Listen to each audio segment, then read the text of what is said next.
कृतिका नक्षत्र हो, कार्तिक की पूर्णिमा हो, यमुना के किनारे जो दान करता वही प्राप्त होता। बात बिल्कुल सत्य है। सारी रानियां दान पुण्य करना शुरू की, कोई सोना चांदी, कोई अन्न, कोई धन, जो पाई वो दान की। सत्यभामा बड़ी चालाक थी, गई, महाराज आपने क्या कहा कि जो लोग जो दान करेंगे वही मिलेगा। कोई अगर पति दान कर दे तो पति मिल जाएगा दोबारा? बोले हाँ मिलेगा, दान करके तो देख लो, तुम्हें निश्चित रूप से मिलेगा। सत्यभामा इतनी चालाक कि महाराज कुशा ले करके उसने अपने पति का ही दान कर दिया। बोले महाराज संकल्प पढ़ो। नारद जी ने संकल्प पढ़ा और सत्यभामा ने अपने पति का दान कर दिया। बोलो श्रीमन नारायण भगवान की जय। कभी पति दान की वस्तु नहीं होती है, न पत्नी दान किया जाता है। अगर कोई मनुष्यों में दान होता तो कन्या दान, और कोई दान नहीं होते। न पत्नी दान होते, न पति दान होते, न बेटा दान होता है, न पिता दान होता है, न माई दान होती है। नारद जी ने दान को ले लिया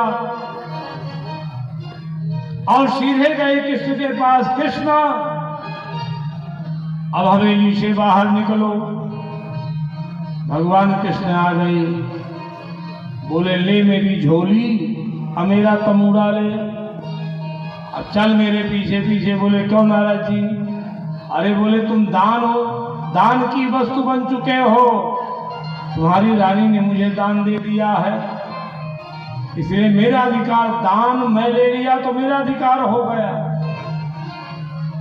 जो दान जिसको दे दिया जाए तो उसका पूरा अधिकार हो जाता, चाहे वो जो करे। दान देने के बाद अधिकार नहीं होता है। जैसे लोग कन्या दान कर दिए और ससुराल में कन्या परेशान है तो लोग यही कह के हर तरफ रह जाते हैं, चलो मैंने कन्या दान कर दिया, नहीं तुम्हें बताता। मैंने दान के बाद अधिकार रंच मात्र नहीं रह जाता है। अब दान कर दिए महाराज। सत्यभामा ने नारद जी लेके गए बगीचे में, पानी खूब गिर रहा था। बोले कन्हैया भूख लगी, रोटी बढ़िया बनाओ, रोटी और भरता बनाओ।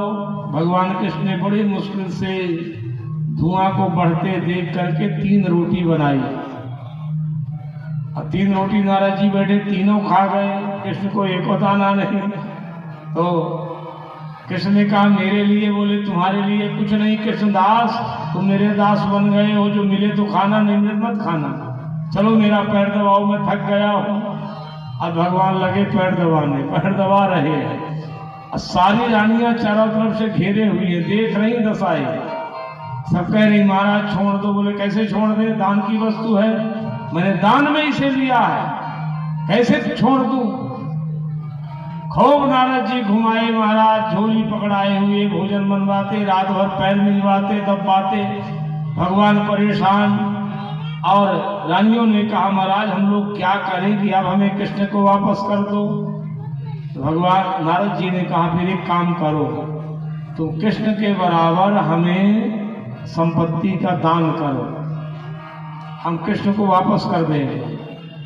देखो एक तराजू में भगवान श्री कृष्ण बैठे और दूसरे तराजू में सारी रानियां अपने अपने मायके का जितना सोना चांदी हार रुपया पैसा था सब लाला करके तराजू में चढ़ाने लगी। और जितना चढ़ा में उतने भगवान बजनी, जितना चढ़ा में उतने भगवान बजनी। अंत में रुक्मिणी जी चरणों में गिरी, रोने लगी महाराज ये कैसे पूर्ण होगा? तो धीरे से नारद जी ने कहा रुक्मिणी तुम तो लक्ष्मी हो, सब कुछ जानती हो, हमसे क्या पूछ रही हो?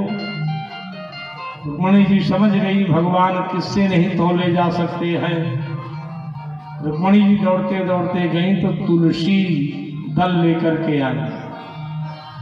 इसीलिए हम लोग कोई वस्तु चढ़ाते हैं तुलसी दल डाल देते हैं, और तुलसी दल से माताओं 1000 गुना वो दान बढ़ जाता है अपने आप, तुलसी पड़ जाने से। कभी भगवान का भोग बनाओ तो बिना तुलसी दल डाले किसी को मत दो, तुलसी दल डाल के ही भोजन दो, तो भगवान को समर्पित हो जाता है। हवन करने से धन का संरक्षण और संवर्धन होता है। जितना हम हवन करेंगे, हवन से संरक्षण और संवर्धन होता है। आज महाराज तुलसी दल रुक्मणी ला करके जैसे चढ़ाई, तो भगवान कृष्ण का पलड़ा हल्का हो गया, एकदम हल्का। भारी पलड़ा हो गया तुलसी दल जिसमें चढ़ा था। नारद जी ने उस तुलसी दल को उठा लिया। कहा मैं दुनिया में अब ज्ञापन दूंगा कि भगवान से बढ़ करके भगवान का नाम है, भगवान से बढ़ करके भगवान का नाम है। ऐसा महाराज नारद जी ने तुलसी को उठा करके भगवान कृष्ण को रानियों को सौंप करके नारद जी चल दिए हैं।